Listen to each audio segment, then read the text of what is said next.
Bhagavan Uvasa, the Supreme Personality of Godhead said, Bhagavan, this very word is very significant. We should not try to understand what does it mean, Bhava. Bhava means opulence. And Bhagavan means one who has got opulence. The Sanskrit grammar, there is a affix called bhat. Bhat means possessing. Astarthe bhatut. When the sense of possession is there, this bhat affix is there. So bhava means opulence and plus bhat. That means one who has got opulence. And the first person of that sound becomes Bhagavan. This is the meaning of Bhagavan. Now what are the opulences? See, I've got every one of you, I've got the idea of opulence. What are those opulences? Wealth, riches, and strength, or influence, and fame, and beauty, knowledge, and renunciation.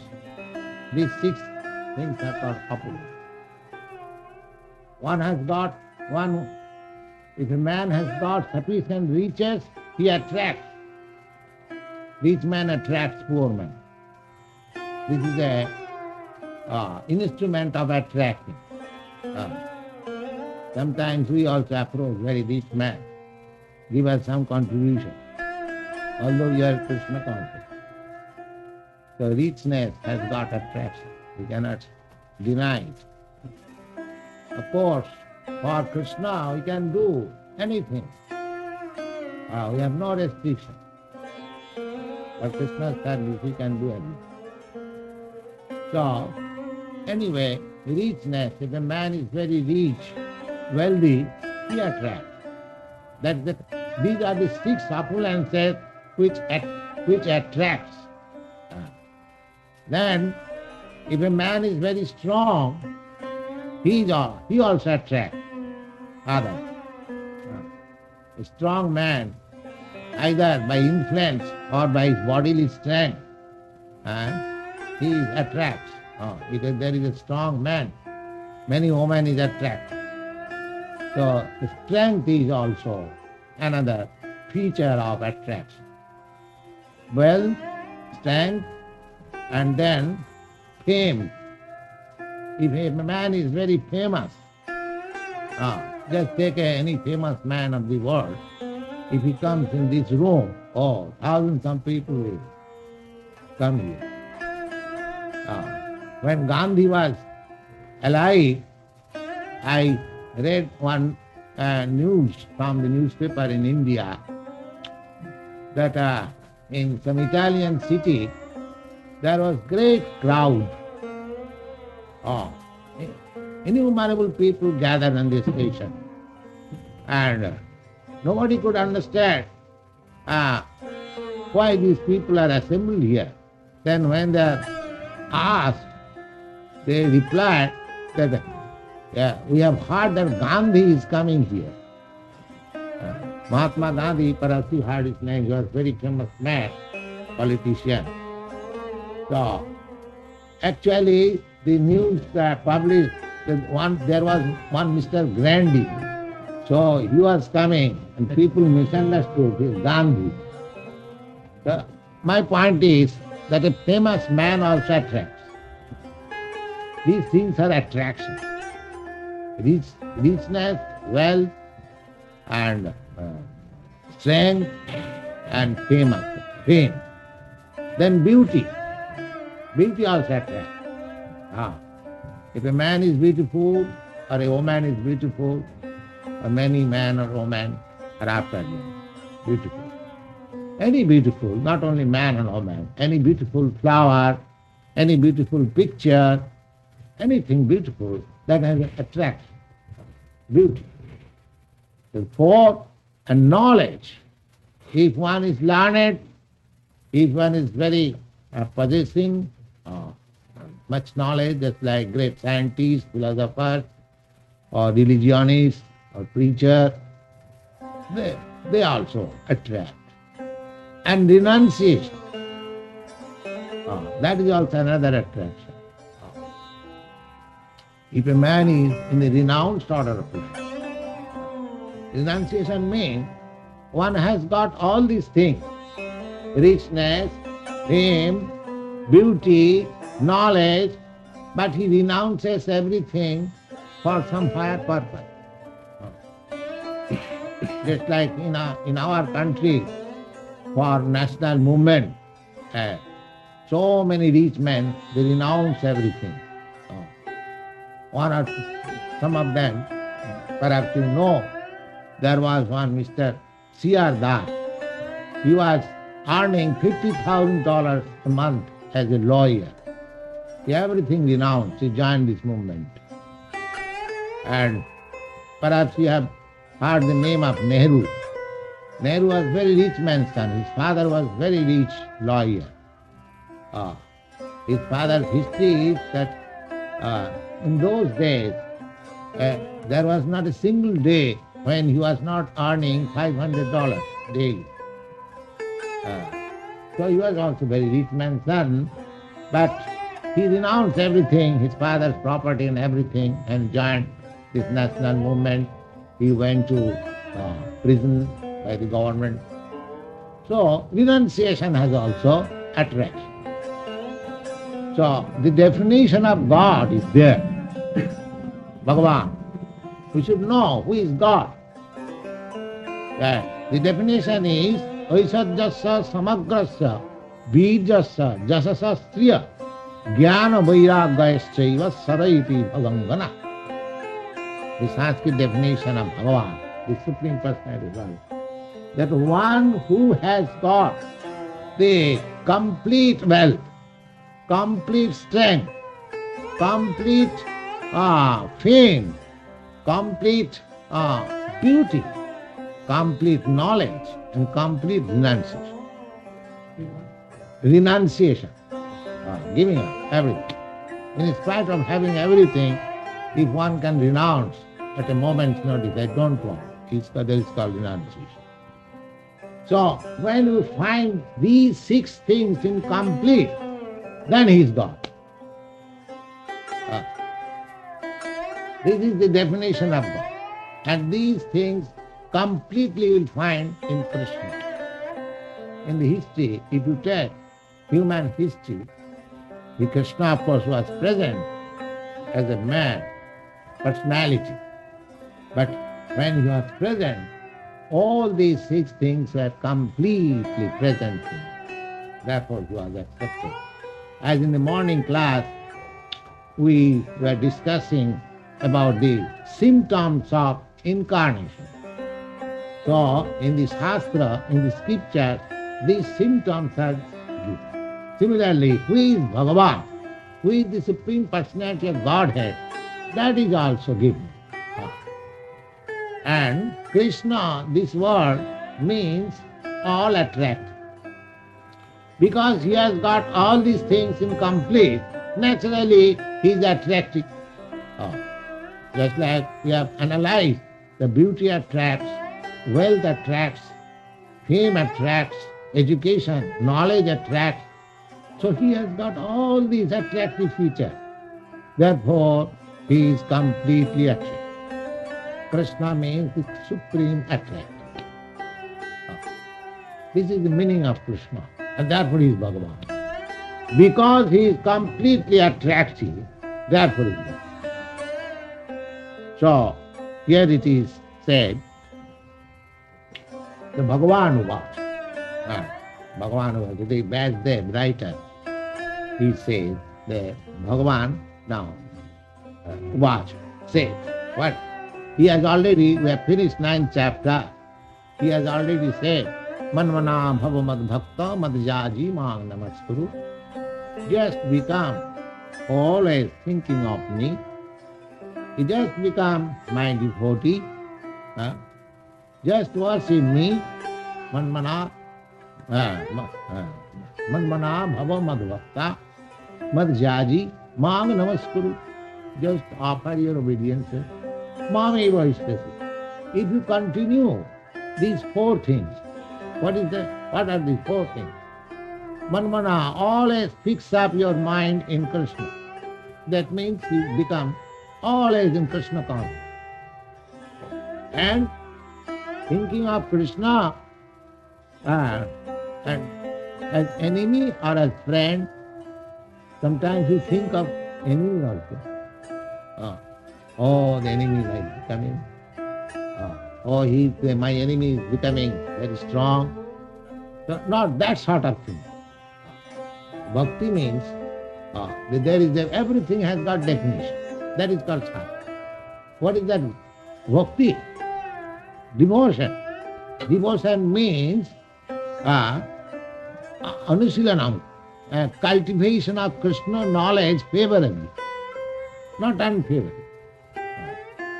Sometimes to kill some enemy, we do many things.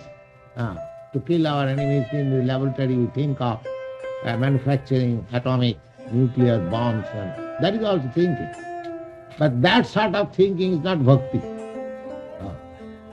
Therefore, bhakti means anukulyena krishnaanusilanam, and favorably you have to think of Krishna, not unfavorably. If you think of Krishna just to kill him, just like Kansa, his maternal uncle, he wanted to kill his nephew. Krishna was the nephew of Kansa. He was always thinking of Krishna, how to kill. How to kill. So, that is unfavorable thinking, not that sort of thinking. Manmana bhava, just thinking, just be always thinking of me, does not mean that you shall think of Krishna, the Supreme Lord, as your enemy, but as your friend or lovable object. Manmana bhava madhvakta. Bhakta means you should be always ready to render loving service to Krishna. That sort of thing. Manmana bhava madbhakta madhyaji. Just become a worshipper of Krishna. And mang namaskuru, and offer your obeisances unto him. By following these four principles, mamiva ishyasi asangsaya. Krishna says to Arjuna, my dear Arjuna, if you follow these four principles, then surely you will come back to me, back to home, back to God. This has already been explained in the last verse of 9th chapter, and in the 10th chapter. The Lord says, Bhagavan Vada, the Supreme Lord said, Bhuya eva mahabahas sinume paramavacha. I have already said what is the process of Krishna consciousness. Now you hear furthermore information. Jatyaham priyamanaya bhakshami hitakamana. Because Krishna and Arjuna were, I mean to say, in relationship of friends. Therefore he said, Jate aham priyamanaya, because you are my dear friend, therefore bhakshami, I am speaking to you. That means the 10th chapter of Bhagavad Gita, what is spoken there, it is not meant for any ordinary person.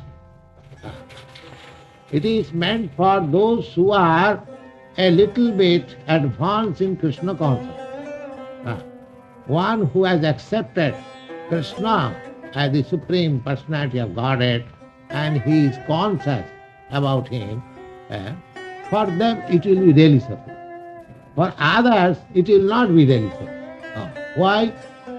Just like you have got a beloved son, little child. You are always thinking of it, you are speaking, oh my child, this morning you are playing like this, or you are dancing like this.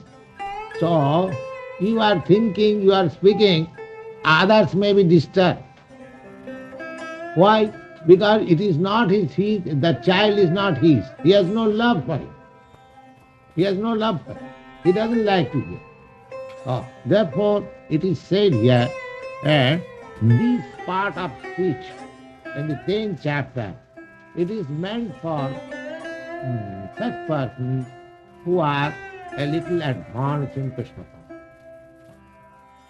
Just like confidential things is spoken to a very confidential friend or relative, similarly, this is little more confidential than what is spoken in the 9th chapter, 10th chapter.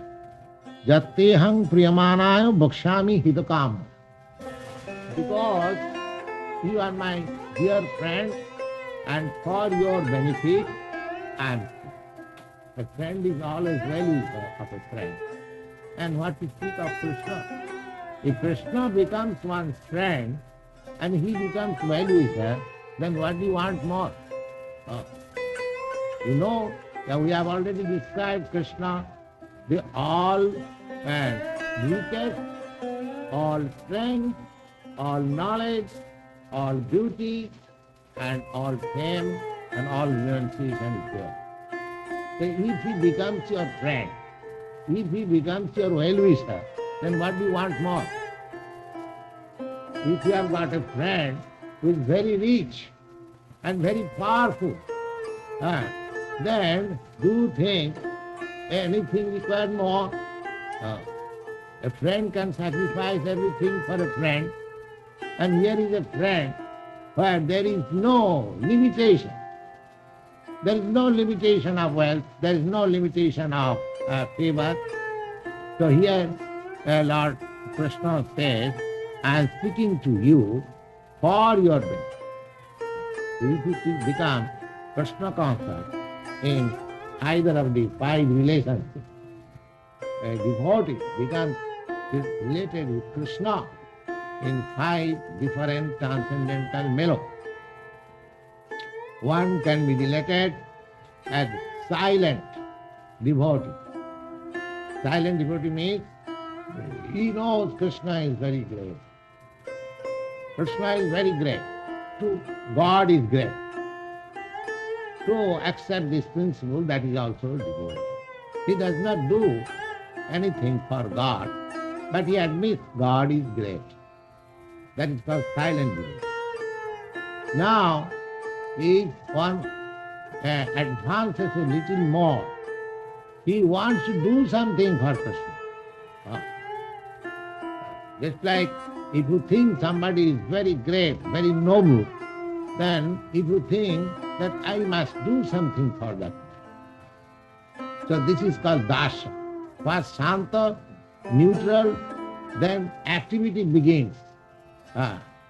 This is better state than the shanta state. In the shanta state, a devotee simply admits the greatness of God. But when he makes a further advancement in the understanding of that greatness, that is the beginning of Krishna consciousness. When one wants to do something for Krishna. Now here, in this material world, we can do so many things for Krishna. So many things. What are those things? Now, suppose if you want to do something for somebody, then you must know how that particular gentleman is satisfied. Otherwise, if you want to do something without knowing what does he want, then that is useless. You must know the mind of the person to whom you want to serve. Now, what Krishna wants, that is explained in the Bhagavad Gita and various places. What is that? In the 15th chapter, you will find Krishna saying, Mamai vangsa jiva bhuta. Jivaloke sanatana manasthasthani indriyani prakritisthani karsati. All these living entities, they are my part and parcel. Just like your son or your daughter is the part and parcel of your own body, personal body. Similarly, we are all part and parcel of the Supreme God. We are all sons of God. How is it? That is also mentioned in the Bhagavad Gita, in the 14th chapter. Sarvajoni Shukantiya Sambhavanti Murtaya Tasang Mahajjani Brahma Aham Bija Padapita. The Lord Krishna says that, my dear Arjuna, you find so many species of life, 8,000, 8,400,000, 8,400,000 of species of life. All of them, they are my sons. I am the seed-giving father. Here you accept. So every living being, either man or beast or ant or bird, anywhere, they're all sons of God. And they are suffering. Manasthasthani indriyani prakritisthani karsati. They have somehow or other, they have come in contact with this material nature, and each and every one of these living entities, they are having a hard struggle for existence. But under the spell of the illusory energy, they are thinking we are happy. On the whole day, night, they are unhappy. Their desires are not fulfilled. They want something, but they are forced to accept and end. This is going. This is called hard struggle for existence. Nobody is satisfied. There are always disruption. In this moment, I am your friend. Next moment, I am your enemy. This moment, I am your husband or wife. Next moment, no. Don't see my face. I will not see you. Give home. So these things are going on. So this is called struggle. I am wanting something, but I am forcefully being bound to accept something else. This is called struggle. So this is going. So therefore, Krishna gives you message that these living entities, they are very unhappy in this material world. Under the spell of material energy, under the spell of illusory energy, they are thinking that they are happy. In ignorance, just like the animals, they cannot know. They do not know what is unhappiness. When they are in the slaughterhouse, they will be slaughtered next moment. They are standing and eating grass because due to ignorance. They do not know. Similarly, when human society becomes plunged into ignorance, they do not know what is unhappiness. They struggle for existence, and therefore they are in unhappiness. They are never satisfied, full of anxiety. In spite of having all these things, the foolish man says, yes, we are advancing in civilization. This is their ignorance and foolishness. So, Krishna conscious person, if they want to serve Krishna, if they want to render some service to Krishna, their first business is to dispel this ignorance of the human. That is the best thing. That is the best thing. People have manufactured so many philanthropic associations, charitable associations, and hospitals, and so many things. But if somebody or if some association can enlighten people to the Krishna consciousness, that is the best service to the human society. That is best service to human. So, a further advancement from neutrality, that I love Krishna or God because he is great. No, that love is not sufficient. You must render some service to the Krishna. Just like Arjuna. Arjuna is rendering service to Krishna as a soldier. Krishna wanted that the battle of Kurukshetra should be executed. And Arjuna did not like it because it was concerned to his family members, to his brother, and to his... So he did not like it. But when, after hearing this Bhagavad Gita, he became Krishna conscious, he executed the will of Krishna. Krishna wanted that the fighting must continue, so he executed in spite of his own conclusion that he would not fight. So this is Krishna consciousness that one has to do. That is better convinced simply to know and simply to make God as order supplier. I love God because He gives me my daily bread. That is also good sense. But better sense is that how we can serve Krishna. If God is giving you bread daily, so you have no duty to return. God will give you bread, either you want it or not want it. He is giving bread to the cats and dogs and ants and so many animals. So why not to you, human being? That He will give. Don't bother about that. Don't bother about that. Your bread will come wherever you may be. Either you may remain in America or in Europe or in India, wherever. Your bread is already there. Therefore, tasaiva heta prajatita ko. You should rise up to the occasion how to serve God. And this is the greatest necessity of the present day civilization. People are suffering due to godlessness. And if you want to serve the people, your society, your country, the whole human society, then try yourself best, try your best. You just rise up to the occasion of becoming Krishna conscious and just spread this philosophy to the world. There will be happiness, there will be peace, and everyone will be blessed. Thank you. If there is any question.